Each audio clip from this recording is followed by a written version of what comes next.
Welcome back to our YouTube channel Arun Commerce and Management Academy. In the last video, I have explained most important questions from POM, that is Principles of Management.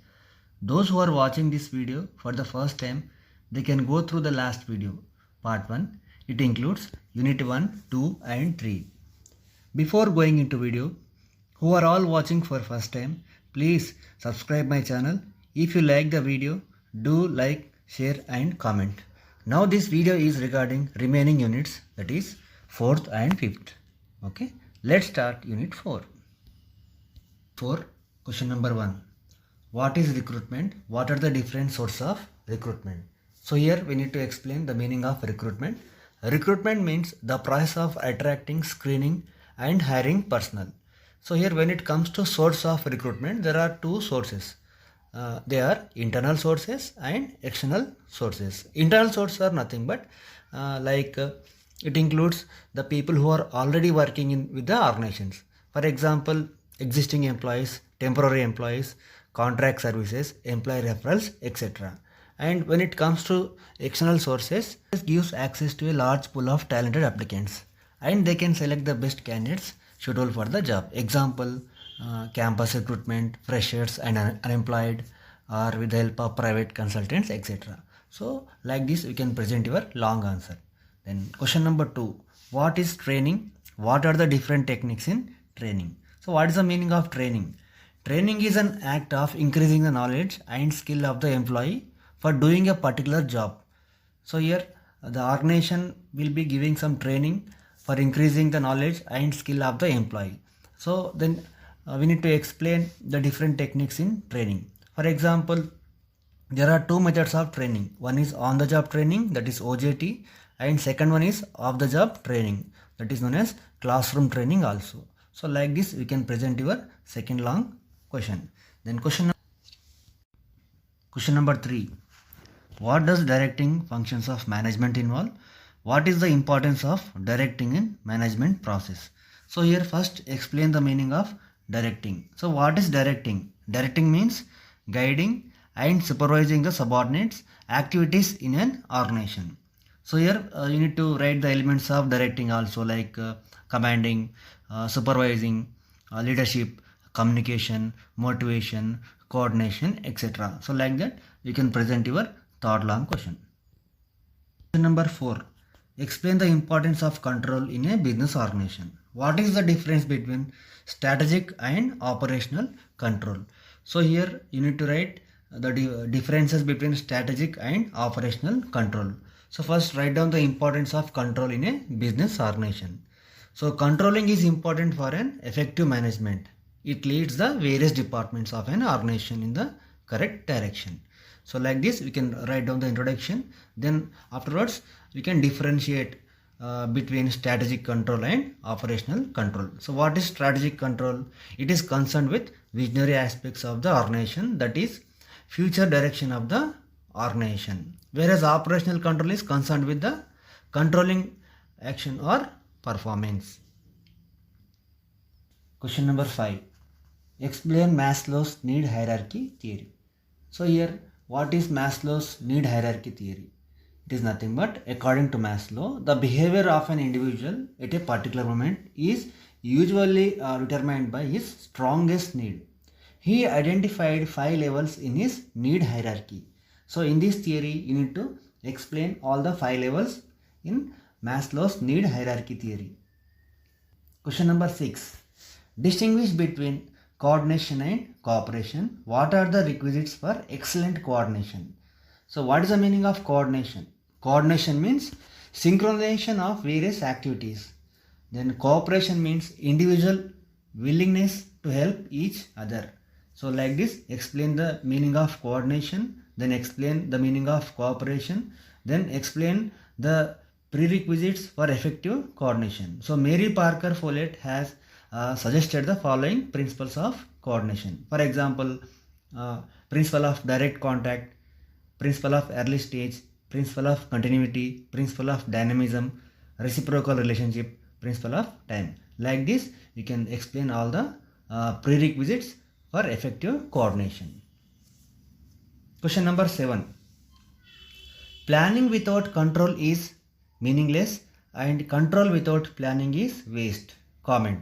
So here you need to present systematically. So here it is a oral question, means what, you need to give your own views.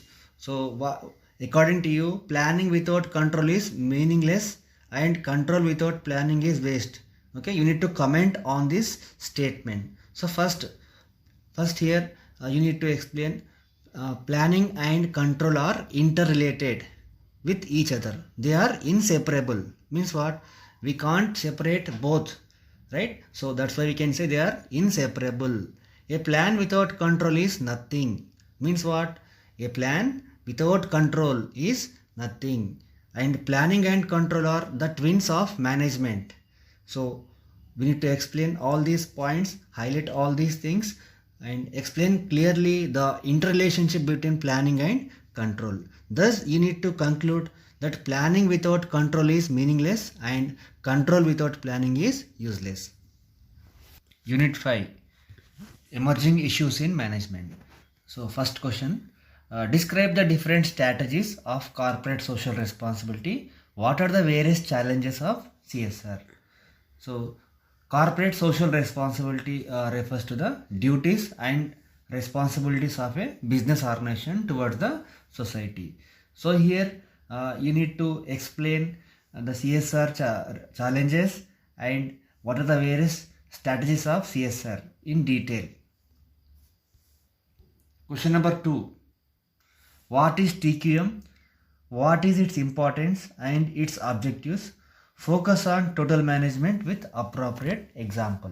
So what is TQM? TQM means total quality management, refers to the management of a total quality.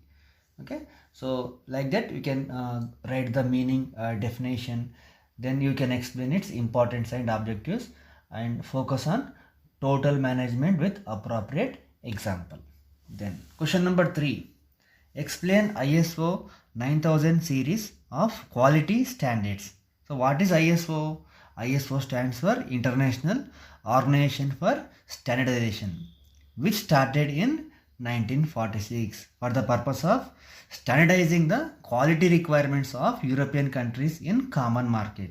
So like this you need to give the explanation and write down the meaning, write down the definition, and then you can explain the ISO series of quality standards. Then question number 4, how is organizational change different from organizational development? So here you need to give the differences or explain the differences between organizational change and organizational development. So what is organizational change? It means alteration which occurs in the overall work environment of an organization. So it is completely unplanned. Whereas organizational development is a planned process of change in an organization's culture through the utilization of behavioral science technology, research and theory. So it is a planned activity. Like this you need to explain clearly.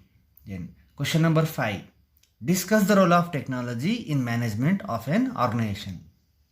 So what is the role of technology in management of an organization? So here we need to explain technology management. Okay, it is nothing but it is a set of management disciplines that allows organizations to manage their technological fundamentals to create competitive advantage. For that only we are using the technology. So we need to highlight some points. For example, first one, modifications in means of organizing business and profitable to small businesses, access to information, reduction in cost, improvement in productivity and communication, etc. Like this, write in detail. Then question number 6, what is the need of talent and knowledge management in an organization? So what is the meaning of talent and knowledge management? So you need to give the definition of talent management as well as knowledge management. Like talent management is the strategic management of the flow of talent through an organization, whereas knowledge management is the ability to create and retain greater value from core business competencies. Like this you need to give the definitions and elaborate it and write in detail. Then you can explain the need of talent and knowledge management in an organization. Question number 7. Define leadership. Discuss its features and the essential qualities for leadership. Explain any two theories of leadership. So here leadership means it is the activity of influencing people to strive willingly for group objectives. Then we need to explain the qualities and features of leadership, and then we need to explain any two theories of leadership. Like this, write detail and present well. Then question number 8. Discuss the positive and negative aspects of innovations and new technology. So here they are asking this question orally. Means what? So what are the positive and negative aspects of innovations and new technology? So you need to give your own views. So what are the merits, or what are the demerits, or what is the positive aspect and what is the negative aspect of technology? For example, there are some positive aspects, like it helps in business organizations in creating competitive advantage. And there may be a negative aspects also, like it may be involvement in risk, etc., like that, right? So elaborate it for 2.5 to 3.5 pages and write your overall views, and then write your own conclusion. So what are the positive and negative aspects of innovations and technology? These are all the important questions from Unit 4 and 5. If you like this video, please share and subscribe my channel. Thank you.